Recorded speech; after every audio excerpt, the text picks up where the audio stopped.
We're continuing on now with our series introducing you to the new principals of Addison School District 4. Previously, we met with Mr. Brian Bolton, the new principal at Fullerton School, and today we have the opportunity in our program to introduce to you the new principal of Indian Trail Junior High School. And she is Francie Capp, and she is joining us for her first appearance here at Addison Community Television. So Francie, welcome to ACTV and welcome to Addison. Well, thank you. Thank you for having me here today. You're very welcome. It's nice to meet you.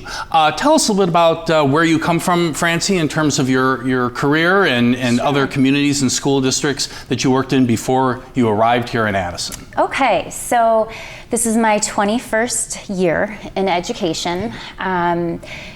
As a principal, I have a non-traditional role. Prior to being an administrator, I started out in education as a speech-language pathologist. I spent several years in the classrooms. Typically, speech pathologists do pull-out, where they give therapy, to children pulled out. I spent a lot of time in the classrooms, and in there I learned a lot about Common Core, about reading instruction, the language arts curriculum, and from there I got into my first role as an administrator in Valley View School District, which is in Bolingbrook and Romeoville. In that role, I was a special education administrator, and I helped open up 2 of our self-contained programs. They focus mainly on our students with autism or on the spectrum. Yes. We worked a lot on curriculum and designing specialized instruction for those programs. In addition, we also began co-teaching in that district while I was in that position. And so I spent a lot of time working with special education teachers in the general education classrooms. And there I began to learn even more about the general education curriculum and how to support different learners, whether they had special needs, whether they were EL students, or just students that needed a little bit more support than a student who was doing well in the class. Yes. From there, I became an assistant principal over at Brooks Middle School in the same district, Valley View School District. I was an assistant principal for 7 years in that school, and I learned a lot in that position. I had a principal who was a great mentor to me, Dr. Keith Wood, and I learned a lot about instruction, about the evaluation process, but more importantly, just about students and supporting our students and our families to make sure that they were college and career ready. Yes. Can we go back and talk about your path from a speech pathologist, and by the way, where did you study in school? Where did you get your degree from? Western Illinois. Okay, very yes, good. Undergrad and graduate. Very good. Now, is there a connection between the work you did in speech pathology when you were working in Valley View over to the special ed area? Because I just wonder if there is a connection in some cases with students who are in a program for special needs students, and what is the link that speech and language have in the case of students who are in the various, I guess IAP type programs. Sure. Can you just talk a little bit about that? And is there a connection to that at all? Yes, I believe there's a really strong connection. Speech language pathologists, they work on articulation, so students who have trouble saying certain sounds, there's strong research there that shows if they aren't saying the sounds right, they're not going to be reading the sounds. That's the speech part of it. The language part is the big piece that's related to academics. When there's students who have deficits in receptive or expressive language, how much they're understanding language and how much they're able to communicate, that impacts their comprehension skills, their vocabulary skills, their memory, their learning. And so being able to use strategies to help support them be successful with their academics was where my area of work was. So you are giving them maybe the tools then that they can apply in other classes and in other settings, really, in and out of school, I suppose.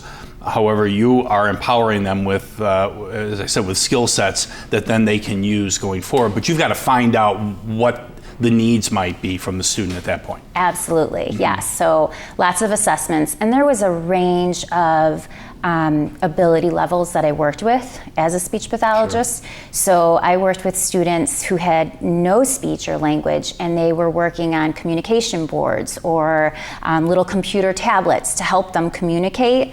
And they were able to be mainstreamed in regular classes because we gave them a tool to be able to use their voice and to be able to learn. And that would be important, the mainstream part, as quickly and as efficiently and seamlessly as possible, I would think. Yes, our goal was always the least restrictive environment.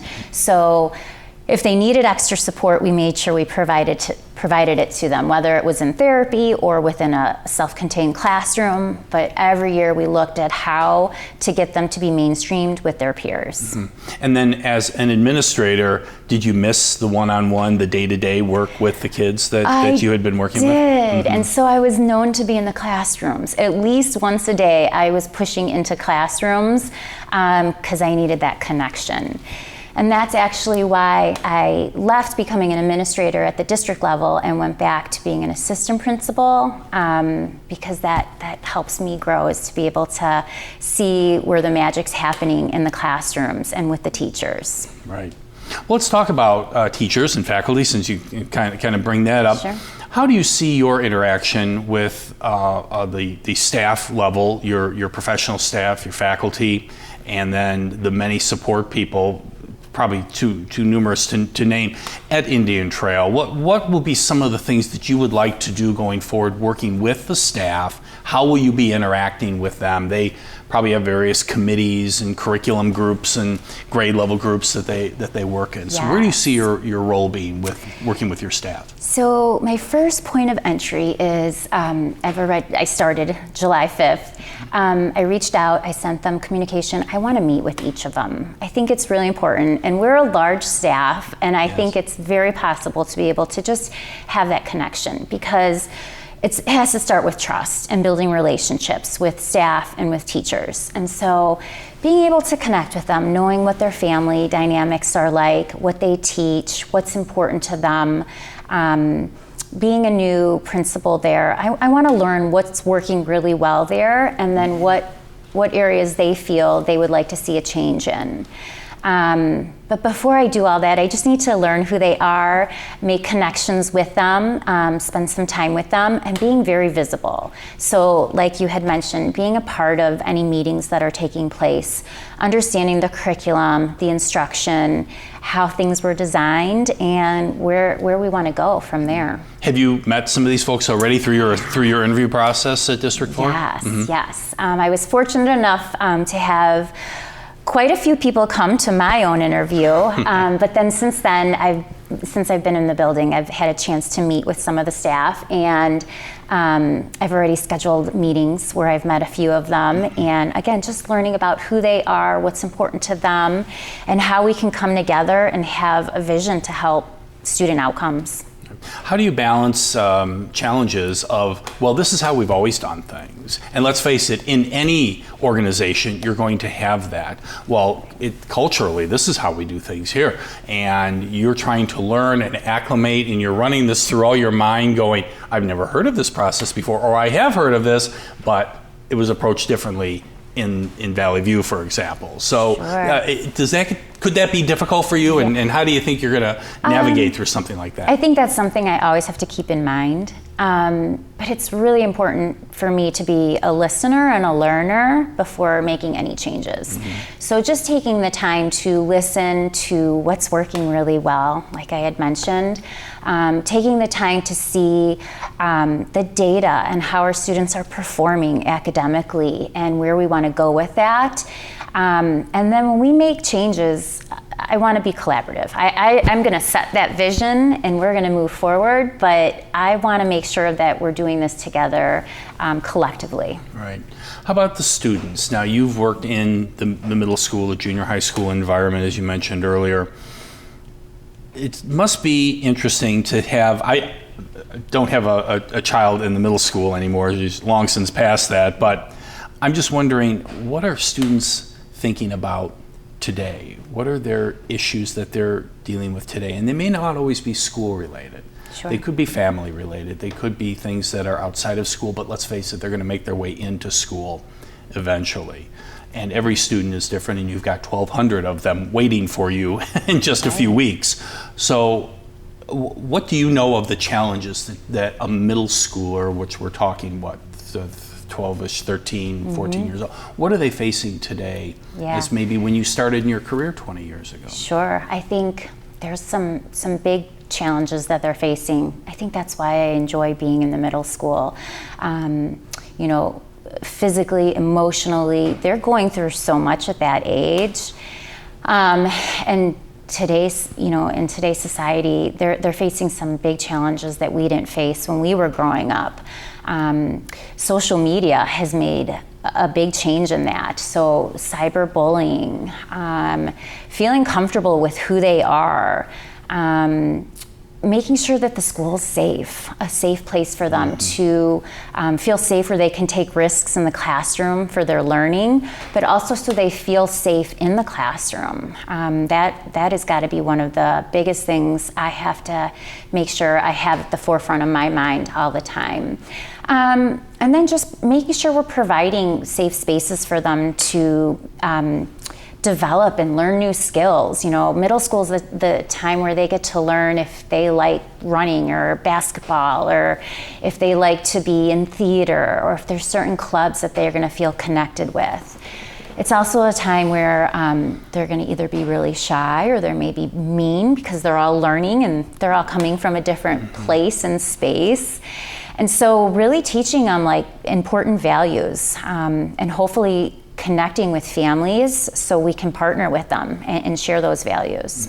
I would think that personal development for a child at that age, for a young person, young man, young lady who's growing in through school, is really got to be so important, and yet it is so hard for a young person of that age to identify that, because it's either they want to fit in or they don't want to stand out, but then they may begin to identify things that bring out their individual qualities and characteristics.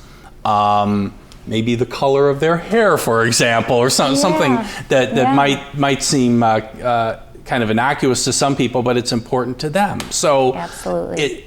As I think you illustrated it very well, it's a great time of growth and transition, but boy, can it be a difficult time for them as well. And to balance schoolwork and friends and family and thoughts of a future career, which probably start even in that age range, must really be difficult. And you're in a unique position to see that all happening in front of you in a matter of just 3 years' time. Yeah, and when you do see that change, and I think a lot of middle school staff would tell you, it just makes you feel so good, and it makes you know that you're in the right place and doing what you're supposed to be doing.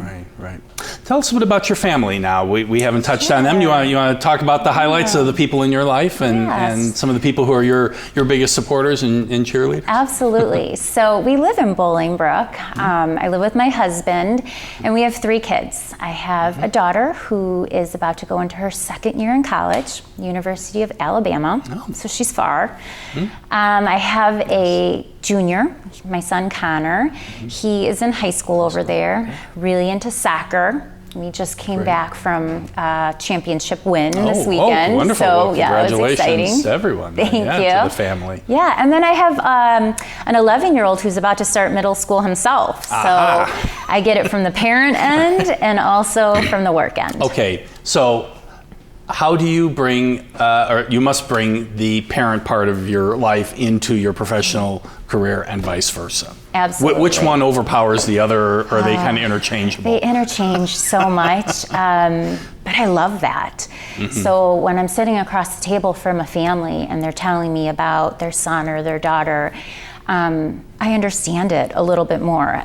I've had 2 kids that have gone through it, but also just having someone there in the moment at that time, it just helps me feel a little bit more connected to that family. So yeah, I think I really enjoy it. I don't know if my kids would say the same because they think I know too much, maybe. Right. But it's fun. What is your oldest daughter, correct, in Alabama? Yes. Does she have a career She path? does. She's on her major, I guess, at this point. She Yes. probably would, yeah. Yeah, so she's going into nursing with the hope that she can become a physician assistant. Very good. So, yeah. Great career. And then your son in high school, I'm sure, is probably Just starting to get comfortable colleges with, and yes, yeah. So I think next summer we'll start looking at schools and seeing if he wants something. Is that starting younger? There was a time where, and I would think of some of the folks at Addison Trail High School, they were introducing college planning, and not only planning, but actually the real world of what a university looked like. They were introducing that to freshmen. Yeah.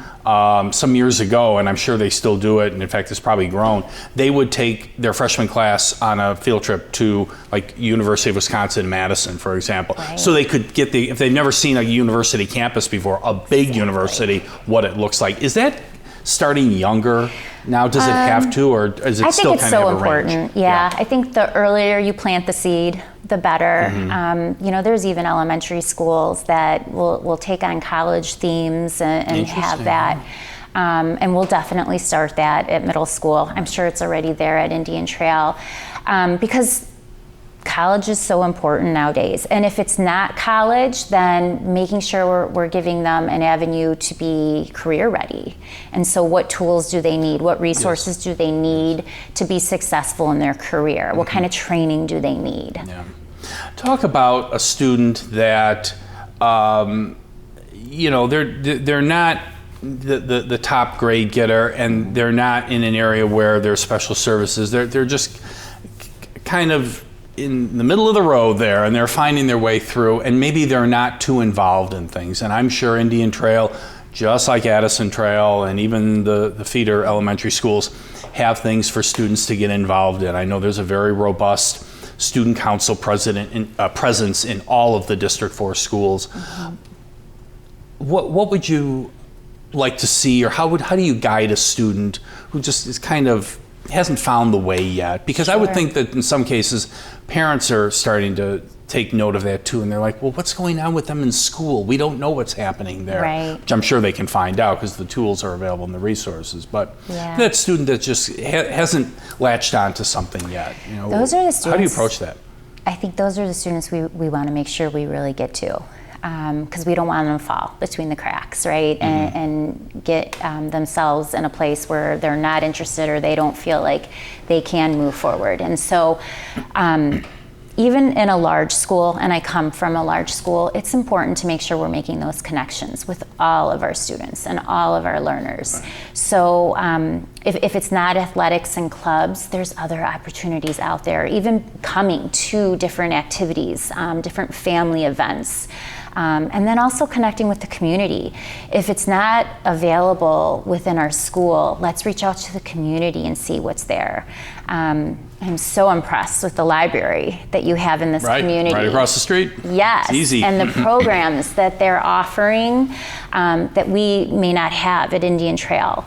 So really partnering with the community and making sure that there's just opportunity for every single student, so they find those interesting things that they like, and maybe from there they can grow and make it be something even bigger. Because you don't have a lot of time. We're talking about 3 years. Now to the student that might seem like an eternity, but for parents and for the professionals, the school and the faculty, it's not a lot of time to be getting kids from that elementary grade school over to the high school. You've got a kind of a short window of time there. We do, and I think going back to what we had said about college, I think starting those conversations in the classrooms, during assemblies, making sure like we know, hey, there's more after high school that you can do, and just making sure we're providing all different types of opportunities for them to see what else is out there in the world.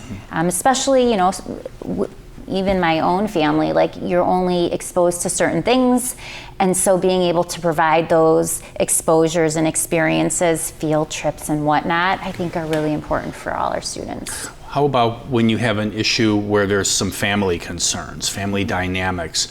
There might be more multi-generational family members who are raising children, which is very common. Yeah. Or things where the kids are struggling with home situations, and then it begins to manifest itself into their school life. So I know you have a team there at Indian Trail that's the professional team that can work on things like that, but you'll have to oversee how that operates from time to time. Absolutely. And I come from a multi-generational family, so I get that 100%. I think one of my strong qualities is connecting with families. I like to know my families as much as I like to know the students. I think it's really important to know, where they need support or what they need from the school and how we can help them with that. And so I will do anything for a family. If they don't speak our language, we'll make sure that there's someone there that can help communicate and build that bridge between home and school.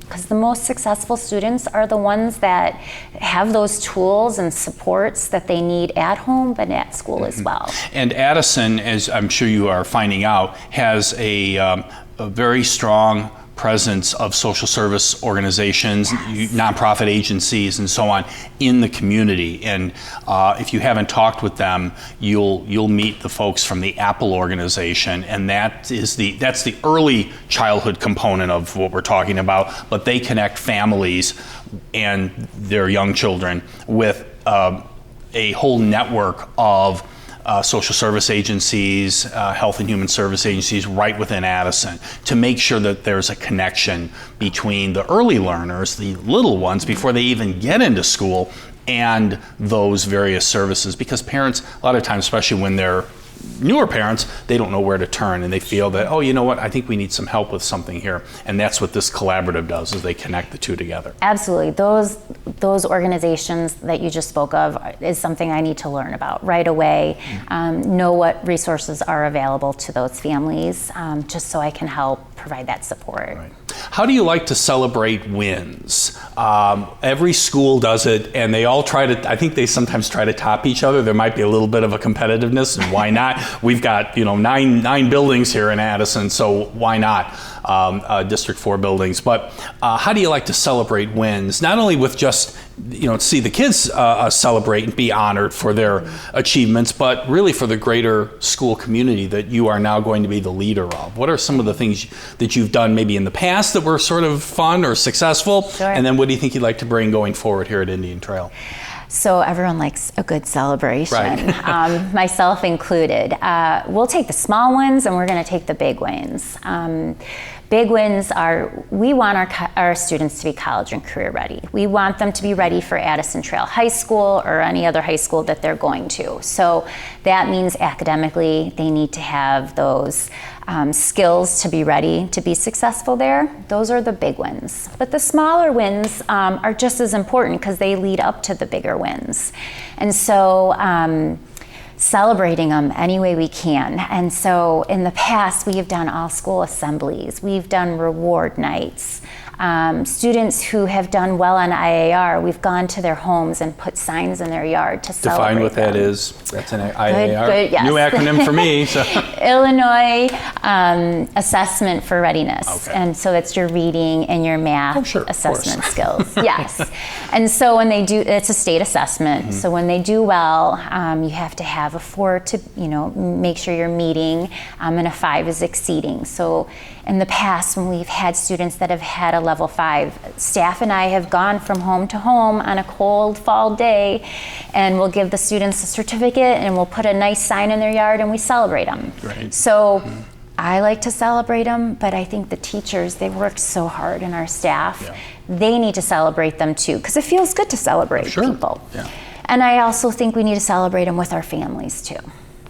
Yes. Well, Francie, we will see you probably during the course of the school year. We're talking here in mid-July, so it'll just be a few more weeks before school gets underway. And we will see you, I'm sure, through the coverage of the District 4 Board of Education meetings. Occasionally they have the principals come in and give reports, so I'm sure you'll be a big part of that. And then every May, usually towards the end of May before the school year ends, all of the schools, the principals, and the student councils and their sponsors all gather with the Board of Education, and they have a big celebration. In fact, it's held right here in the Addison Village Hall, so you'll be right down the hall here a little bit where that event takes place. And it's really nice because not only is it, as we talked about, celebrations and let's look back at our successes, and they highlight the students, and it's a wonderful event, but also the greater community gets to see that as well. So. I am so looking forward to that. What's on your agenda for the rest of the day? Now, like I said, school hasn't started yet. You've got a few more weeks to go. So do you have meetings, or are you going to try and find things for your office? Or I'm meeting with 2 more teachers, so I'm excited to meet them. And then I need to learn some systems. So the grading system, the scheduling system, I want to get familiar with that before. Got your login all ready for your computer? I do. I got my phone login so you can call me. Yeah. All right. Excellent. Well, it's been a pleasure meeting you and talking with you today, Francie. Thank you for taking the opportunity to introduce yourself to our audience. We've had the opportunity now during our series to meet with the new principals of Addison School District 4. And today you have met the new principal of Indian Trail Junior High School, Francie Capp, who comes to Addison with the start of her first school year here in Addison coming up very soon. So Francie, thank you much. Thank you very much for being with us today. It's been a pleasure talking with you. Thank you. Thanks.